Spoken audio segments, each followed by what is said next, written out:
नमस्कार, मैं हूं राज और आप देख रहे हैं प्योर पॉलिटिक्स। डोनाल्ड ट्रंप को नोबेल पुरस्कार पाने की जो उनकी लालसा है वो इस कदर बढ़ती जा रही है कि वो हर तरह के हथकंडे अपना रहे हैं। आजकल साम दंड भेद सब कुछ अपना रहे हैं, हर किसी को धमका रहे हैं। भारत से तो उनकी नाराजगी है ही, प्रधानमंत्री मोदी से, कि भाई आपने ये भारत पाकिस्तान के बीच जो सीज फायर हुआ उसका क्रेडिट आप हमें क्यों नहीं दे रहे हैं।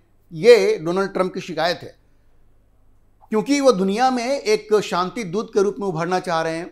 उन्होंने अपने देश के लोगों से भी वादा किया था कि हम ये जो यूक्रेन और रूस का युद्ध है उसको 24 घंटे में रुकवा देंगे। वो नहीं रुकवा पाए। उन्होंने ये भी कहा था कि जो मिडिल ईस्ट है, जो इजराइल और गाज़ा का ये जो प्रॉब्लम है उसको भी हम सॉल्व करवा देंगे। वो भी नहीं करवा पाए। रूस और यूक्रेन युद्ध भी नहीं खत्म करवा पाए।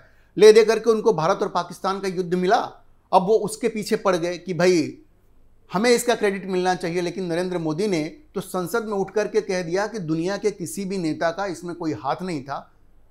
ये पाकिस्तान के डीजीएमओ ने भारत के डीजीएमओ को फ़ोन करके कहा, जब उनके नूर खान एयरबेस पे हमला हुआ, रहीम खान एयरबेस पे हमला हुआ, तो डर करके उन्होंने भारत से सीज फायर की भीख मांगी और भारत ने कहा कि ठीक है भाई, हम लोग सीज फायर कर लेते हैं। लेकिन ट्रंप की परेशानी क्या है कि वो नोबेल पुरस्कार पाने के लिए बिल्कुल व्यग्र होते जा रहे हैं। वो दिख रहे हैं कि बिल्कुल व्यग्र हो गए हैं। आज मैं आपको ये बताऊंगा, ये तो भारत पाकिस्तान की बात तो आपको पहले से मालूम है ही, हम लोगों ने कई बार वीडियो में इसकी चर्चा की है। आपको इजराइल गाजा वाली बात भी पता है और रूस यूक्रेन वाली भी बात पता है आपको कि ये वो नहीं करवा पाए हैं। लेकिन आज मैं आपको एक ऐसी बात बताऊंगा कि आप सुन करके दंग रह जाएंगे कि ये डोनाल्ड ट्रंप कर क्या रहे हैं। आप दंग रह जाएंगे सुन करके। अच्छा, वो बात ये है, आपको पता है कि ये जो नोबेल पुरस्कार है, ये नॉर्वे में एक कमेटी है, वो ये नोबेल पुरस्कार देती है। आपको पता है डोनाल्ड ट्रंप ये कोशिश कर रहे हैं, उन्होंने ये कोशिश की है कि नॉर्वे की सरकार पे इस बात का दबाव डाला जाए कि वो उनको नोबेल पुरस्कार दिलाने में मदद करे। जी, ये उनको नोबेल पुरस्कार दिलाने में मदद करें, ऐसा वो दबाव डाल रहे हैं सरकार के ऊपर। कहाँ की सरकार के ऊपर? नॉर्वे की सरकार के ऊपर। और नॉर्वे में जो एक कमेटी होती है नोबेल पुरस्कार के लिए, वो ये पुरस्कार देती है। अक्टूबर में इसकी घोषणा होने वाली है और डोनाल्ड ट्रंप अब अपनी पोजीशन का फायदा उठा करके, चूंकि वो राष्ट्रपति हैं अमेरिका के, इसलिए वो नॉर्वे की सरकार पर दबाव डलवा रहे हैं कि किसी भी तरह से उनको नोबेल पुरस्कार दिलवाया जाए। और आप जानते हैं ये खबर पब्लिश हुई है रॉयटर्स में।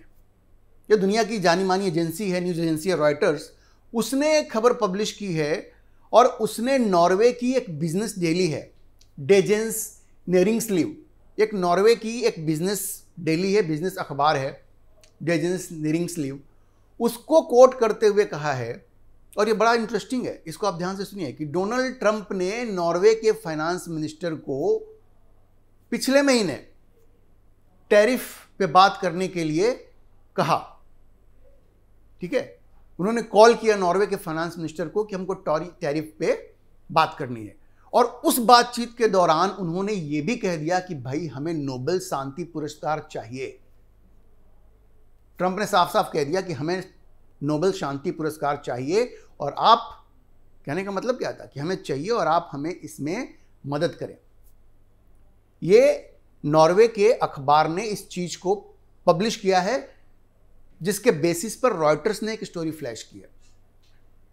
अब आप समझिए कि एक तरफ तो ट्रंप जो है वो ये कोशिश कर रहे हैं कि इजराइल और गाजा के बीच में समझौता हो जाए। उन्होंने कोशिश की, सफल नहीं हो पाया, और बात है। रूस यूक्रेन युद्ध रुकवा दें, इसकी भी उन्होंने कोशिश की, सफल नहीं हो पाई, और बात है। भारत और पाकिस्तान के बीच में जो सीज फायर हुआ उसमें उनका कोई रोल तो वैसे नहीं था, लेकिन उन्होंने उसका भी क्रेडिट लेने की कोशिश की ताकि उनका जो दावा है नोबेल पुरस्कार के लिए वो मजबूत हो जाए। अच्छा, ये कंबोडिया और थाईलैंड के बीच में आपने देखा होगा वो जो समझौता हुआ, और उन दोनों ने उनको नॉमिनेट कर दिया। उसके बाद आपने देखा होगा आर्मीनिया और अजरबैजान, इन दो लोगों को भी नेताओं को, इन दोनों देशों के नेताओं को बुला करके उन्होंने एक शांति समझौता करवाया और दोनों को कहा कि हमें नॉमिनेट कर दो। उन्होंने नॉमिनेट करवा दिया। मतलब ये सारे साम दंड भेद वो लगा रहे हैं। उनको नॉमिनेशन किसने किया? इजराइल ने किया, पाकिस्तान ने किया, भारत ने भले नहीं किया। उसके बाद थाईलैंड कंबोडिया ने किया, उसके बाद आर्मीनिया ने किया, अजरबैजान ने किया। लेकिन उनको लग रहा है कि इतना काफ़ी नहीं है। उनको लग रहा है कि जब तक भारत उनके नोबेल प्राइज़ का समर्थन नहीं करेगा, नॉमिनेट नहीं करेगा, तब तक कुछ नहीं होगा। और उनको उस पर भी भरोसा नहीं है। वो सीधे नॉर्वे की सरकार पे इस बात का दबाव बना रहे हैं कि भाई उनको नोबेल शांति पुरस्कार मिलना चाहिए। ये रॉयटर्स ने खबर पब्लिश की है नॉर्वे की एक बिजनेस डेली को कोट करके।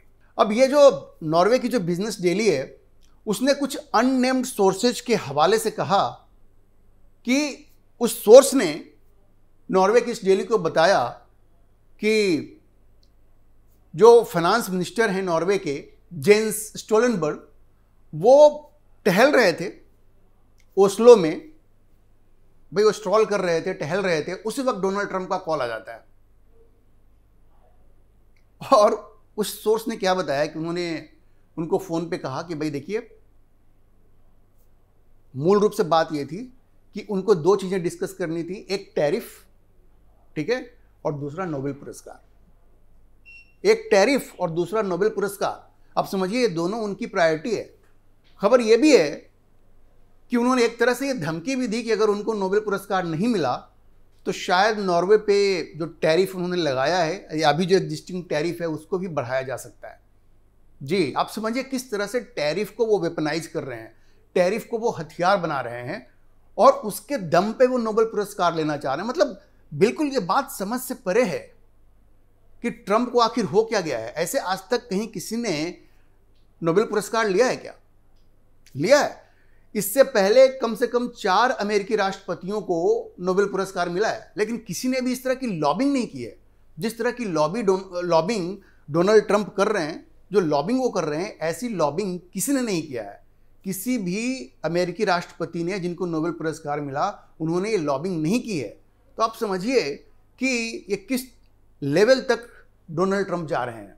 अच्छा, रॉयटर्स ने जब नॉर्वे के फाइनेंस मिनिस्टर से इस बारे में बात की तो स्टोलनबर्ग ने कहा, जो फाइनेंस मिनिस्टर हैं, कि देखिए कॉल जो था वो टैरिफ को डिस्कस करने के लिए था और इकोनॉमिक कोऑपरेशन के लिए था। आर्थिक संबंध कैसे बढ़ाया जाए, आर्थिक सहयोग कैसे बढ़ाया जाए, इसको लेकर के बातचीत हुई है।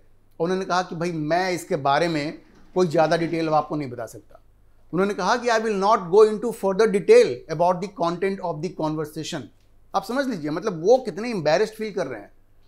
नॉर्वे के जो फाइनेंस मिनिस्टर, उन्होंने कहा कि भाई इसमें हम ज़्यादा बातचीत नहीं करेंगे।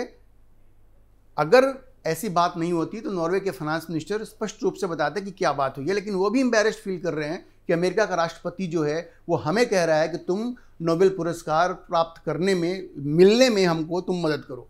अब बताइए किस दिशा में ट्रंप जा रहे हैं, और ये सारे राज धीरे धीरे खुल रहे हैं। इससे तो उनकी और छिछालेदार होगी और बदनामी होगी उनकी। अब देखिए, ये जो नॉर्वे में जो नोबेल कमेटी है, उसमें 5 जो मेंबर होते हैं, वो नॉर्वे की पार्लियामेंट जो है वो उसमें नॉमिनेट करती है। जो 19वीं शताब्दी के जो अल्फ्रेड नोबेल थे, इंडस्ट्रियलिस्ट, जिनके नाम पे ये नोबेल पुरस्कार चलता है, उसमें जो कमेटी बनती है उसमें से 5 मेंबर नॉर्वे की पार्लियामेंट जो है वो नॉमिनेट करती है। और इसीलिए ट्रंप ये चाहते हैं कि पार्लियामेंट में अपने रसूख का इस्तेमाल करके नॉर्वे की जो सरकार है वो उनको नोबेल पुरस्कार दिलाने में मदद करे। और ये भी अक्टूबर का वक्त आ रहा है, अक्टूबर में ही ये अनाउंसमेंट होना है। इसलिए नोबेल पुरस्कार की आस में बैठे हुए डोनाल्ड ट्रंप अपनी तरफ से पूरी कोशिश कर रहे हैं, साम दंड भेद सब कुछ लगा करके वो चाहते हैं किसी तरह से उनको नोबेल पुरस्कार मिल जाए। क्योंकि उनको एक कसक है, जैसे मैंने आपको पहले ही बताया कि बराक ओबामा को तो जैसे ही वो राष्ट्रपति बने उनको वो नोबेल पुरस्कार मिल गया, और वो कहते भी हैं कि उसने तो कुछ किया भी नहीं था, लेकिन इनका पहला टर्म भी हो गया, ये दूसरे टर्म में भी हैं, तो इनको लगता है कि भाई हमें भी मिलना चाहिए। और इन नॉर्वे का जो अखबार है जिसकी मैंने चर्चा की, उसका ये कहना है कि ये कोई पहली बार नहीं है कि ट्रंप ने नॉर्वे के फाइनेंस मिनिस्टर के साथ ये इस पे चर्चा की हो, नोबेल पुरस्कार पे चर्चा की हो। पहले भी ऐसा कर चुके हैं। और ये जो फाइनेंस मिनिस्टर हैं नॉर्वे के, ये फॉर्मर सेक्रेटरी जनरल हैं नेटो मिलिट्री अलायंस के। तो समझिए कि वो बड़े ही एक उनकी अपनी एक स्टैंडिंग है यूरोपियन यूनियन में, और वो नेटो के सेक्रेटरी जनरल रह चुके हैं। तो उनके मार्फत ट्रंप ये दबाव डलवाना चाह रहे हैं नॉर्वे की सरकार पे कि वो पार्लियामेंट में अपनी अथॉरिटी को इस्तेमाल करके और मेंबर्स को प्रभावित करके, इन्फ्लुएंस करके उनको नोबेल पुरस्कार दिलवाए। आप समझ लीजिए। और नॉर्वे पर उन्होंने 15% का टैरिफ लगाया है। जुलाई 31 को उन्होंने घोषणा की थी कि 15% का टैरिफ नॉर्वे पर लगेगा। और अब वो एक तरह से इसको एक वेपन के रूप में इस्तेमाल कर रहे हैं, एक हैंडल के रूप में इस्तेमाल कर रहे हैं और ये धमकी दे रहे हैं परोक्ष रूप से, इनडायरेक्टली। अब देखिए फाइनेंस मिनिस्टर तो कुछ कहने को तैयार नहीं है कि उनकी क्या बातचीत हुई है, लेकिन खबर ये बताई जा रही है कि ट्रंप ने एक तरह से धमकी भी दी है कि अगर उनको नोबेल पुरस्कार नहीं मिला तो जो 15% टैरिफ है वो और भी ऊपर जा सकता है। मतलब वो टैरिफ को वेपनाइज करके नोबेल पुरस्कार प्राप्त करना चाह रहे हैं। अब मैं आपको बता दूं कि नॉर्वे और अमेरिका अभी टैरिफ को डिस्कस कर रहे हैं। 15% का जो टैरिफ लगाया है उसको वो डिस्कस कर रहे हैं और नॉर्वे की कोशिश है कि ये टैरिफ जो है वो कम हो जाए। लेकिन डोनाल्ड ट्रंप तो अपनी फिराक में लगे हुए हैं। वो तो कह रहे हैं कि भाई अगर हमसे कोई कंसेशन चाहते हो तो हमें नोबेल पुरस्कार दिलाओ, अगर हमें नोबेल पुरस्कार दिलाने में मदद करोगे तो हम तुम्हारा टैरिफ कम कर देंगे। वो आजकल यही काम कर रहे हैं। आपने देखा होगा जो एप्पल के जो टिम कुक हैं, जो CEO हैं, उन्होंने जाकर के उनको एक नजराना दिया था, उनको एक प्लाक दिया था जिसमें जो बेस था वो 24 कैरेट गोल्ड का था। वो जाकर के उनको दिया, वो खुश हो गए, बोले कि अब सेमीकंडक्टर पे जो टैरिफ हमने लगाया है 100% वो आपको नहीं देना पड़ेगा। तो ट्रंप का तो ये उनकी आदत बन गई है, वो कोई भी चीज़ रिश्वत में मांग ले रहे हैं, चाहे पैसे दे दो, गिफ्ट दे दो। पाकिस्तान के साथ क्रिप्टो डील तो की है और देखिए किस तरह से वो उन पर मेहरबान हो गए आसिम मुनीर पे। और अब वो नॉर्वे के ऊपर ये दबाव बनाना चाह रहे हैं कि ये 15% टैरिफ को अगर कम करवाना चाहते हो तो नोबेल पुरस्कार प्राप्त करने में हमारी मदद करवाओ। आप सोचिए किस तरह की ब्लैकमेलिंग पे डोनाल्ड ट्रंप उतर आए हैं। ये ब्लैकमेलिंग क्या अमेरिका के राष्ट्रपति को शोभा देती है? ये जब बातें सामने आ रही हैं तो अमेरिका की भी बेइज्जती हो रही है, ट्रंप के साथ साथ अमेरिका की भी बेइज्जती हो रही है। देखिए अभी अक्टूबर में ये घोषणा होने वाली है। ट्रंप की ये जो साम दंड भेद वाली नीति है ये सफल हो पाएगी, इसमें तो काफ़ी डाउट है, ये हो ही नहीं सकती। लेकिन नॉर्वे के सरकार के ऊपर ये जो दबाव बना रहे हैं उसका क्या परिणाम होगा ये अक्टूबर में पता चल जाएगा। तो अभी के लिए इतना ही। हम इस खबर पर नज़र बनाए रखेंगे और आपको अपडेट करते रहेंगे। आप इस मुद्दे पर क्या सोचते हैं कमेंट बॉक्स में अपनी राय जरूर लिखें और अगर आपको ये वीडियो पसंद आया हो तो आप इसे लाइक करें, शेयर करें और हमारे चैनल को सब्सक्राइब जरूर करें।